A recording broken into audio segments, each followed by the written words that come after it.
une note à Emmanuel Macron, candidat à la présidence de la République, pour lui signaler qu'il y avait en France une pénurie de masques et que la France n'était pas prête à supporter une épidémie. Et que, voilà, bon, alerte.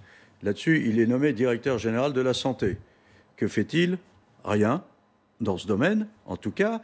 Et lorsque, effectivement, il reçoit ce rapport, je ne sais pas s'il a été trafiqué ou pas, peu importe. Pour moi, la vraie question, c'est qu'il n'en dit pas un mot à la ministre, Madame Buzyn, et là, c'est pas parole contre parole, puisque dans un premier temps, il dit, lors de son audition devant la commission d'enquête sénatoriale, il essaye de maquiller un peu les choses, qu'il n'a pas été seul à décider de ne commander que 100 millions de masques, et puis mis devant l'évidence, il dit oui, c'est vrai, je n'en ai pas parlé à la ministre. Alors, qu'il y ait des contingences budgétaires, je crois que c'est une évidence, ça personne ne peut le nier. Maintenant, la question posée, est-ce qu'il appartient au directeur général de la santé de faire l'arbitrage lui-même entre les contingences budgétaires et la nécessité de prendre les mesures qui sont appropriées pour garantir la santé des Français? Je pense, moi, que son rôle, c'est plutôt de dire à la ministre: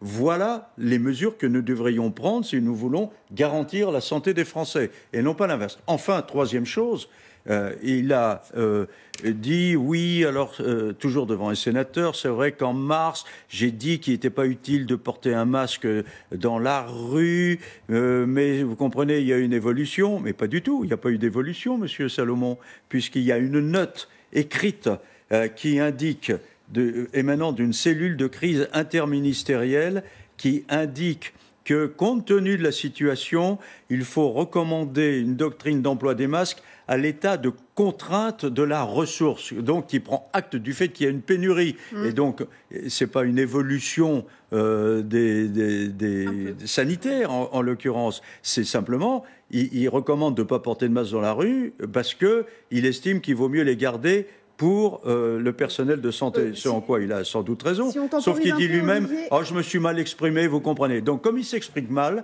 qu'il reste dans son bureau, qu'il ne s'exprime pas du tout, il a une vue magnifique, absolument imprenable sur la Tour Eiffel, c'est formidable, et la confiance qu'on peut avoir dans les paroles de M. Salomon, c'est zéro. Donc il se taise, c'est ça qui est important. Pour temporiser un peu ce que vous